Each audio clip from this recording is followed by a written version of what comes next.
Hello everyone, Priyanka cooking and ব্লগে সবাইকে আরও একবার স্বাগত জানাই। তো আজকে আমি বানাচ্ছি এখানে আমি ডাল ভিজিয়ে রেখেছি। তো আমি ওভারনাইট ভিজিয়েছি, এতে একটু খাবার সোডা দিয়ে ভিজিয়ে রেখেছিলাম। আর এখানে নিয়েছি চিঁড়ে, আর এখানে নিয়েছি একটু কারি পাতা আর বাদাম। তো আজকে হচ্ছে আমি যে ডাল ভাজা হয় না, ওই ডাল ভাজা বানাবো আর চিঁড়ে ভাজা। তো চলো ভিডিওটা দেখতে থাকো। প্রথমে আমি চিঁড়েটাকে একটু ভালো করে ছাঁকার মধ্যে দিয়ে চেলে নেব, যাতে করে চিংড়ির নোংরাটা চলে যায়।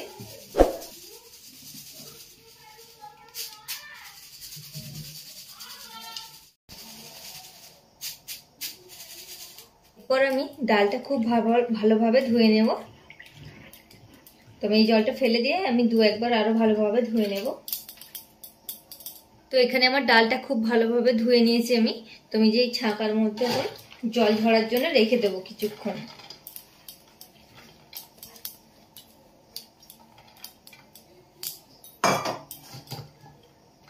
তো এখানে জলটা খুব ভালোভাবে ঝরে গেছে। তো আমি এরকম একটা সাদা কাপড় নিয়ে নিয়েছি। তো তোমরা চাইলে টিস্যু পেপার দিতে পারো। টিস্যু পেপারের ওপরে এই যে আমি এই ডালগুলো এখন এর মধ্যে দিয়ে ভালোভাবে, যাতে সব জলটা টেনে নেয়, তাই জন্য দিচ্ছি। তো ডালের মধ্যে কিন্তু জল থাকলে হবে না, তো তাই জন্য আমি খুব ভালোভাবে কাপড় দিয়ে জলটা শুকিয়ে নেব। তোমরা চাইলে এখানে টিস্যু পেপার ইউজ করতে পারো।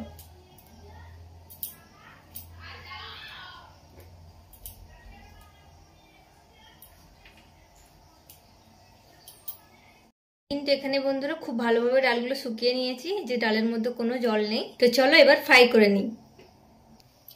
আর এখানে ফ্রাই করার জন্য আমি একটা কড়াই বসিয়ে নিয়েছি, দিয়ে দেব অল্প সাদা তেল। আর এখানে ভাজার জন্য কিন্তু তেল একদম রেডি। তো আমি দিয়ে দেবো অল্প একটু ডালের মধ্যে।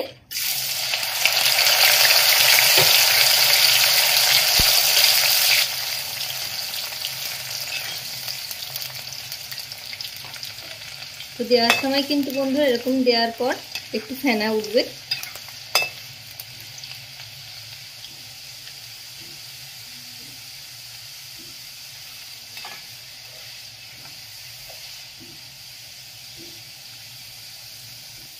আর ভাজা হয়ে যাবার পর কিন্তু বন্ধুরা এরকম তেলের ওপর ভেসে উঠবে এগুলো ডালগুলো।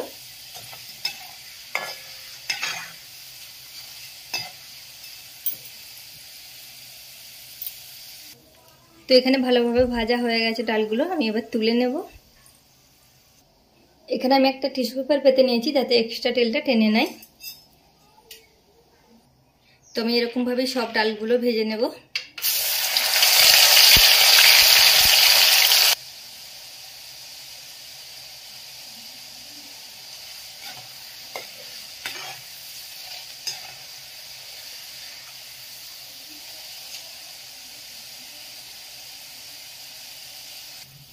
এখানে ডালগুলো ভালোভাবে হয়ে গেছে, আমি তুলে নেব। তো বিকেলে চায়ের সাথে চিঁড়ে ভাজা বলুন বা ডাল ভাজা, তো দুটোর মধ্যে যেটাই দেবেন সেটাতেই কিন্তু জমে যাবে বিকেলটা।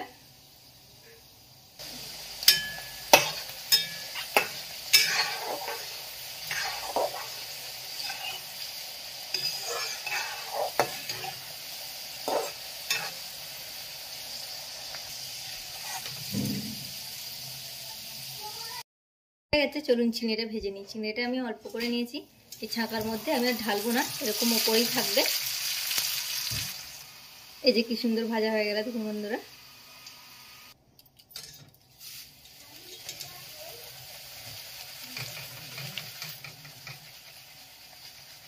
এবারে আমি অল্প একটু বাদাম ভেজে নেব।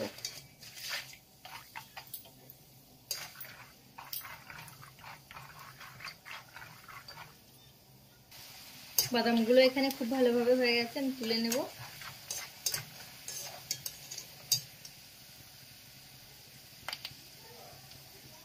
এবারে আমি ভেজে নেব।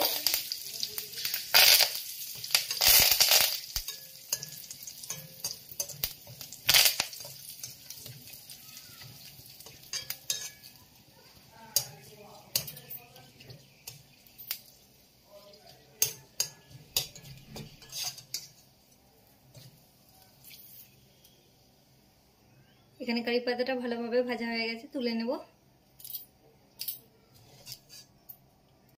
ডালের মশলার জন্য আমি একটা নিয়ে নিয়েছি বাটি। তো এখানে প্রথমে আমি দিয়ে দেবো একটু গোলমরিচের গুঁড়ো, অল্প একটু বিট নুন আর অল্প একটু আমচুর পাউডার দিয়ে দিচ্ছি। অল্প একটু আমচুর পাউডার। এখানে আমি এটা খুব ভালোভাবে মিক্স করে নেব।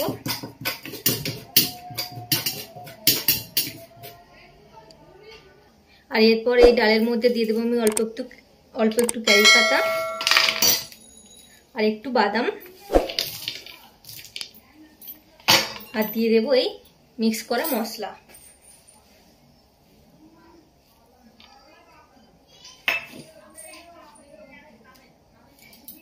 ব্যাস রেডি হয়ে গেল দোকানের মতো পুরো।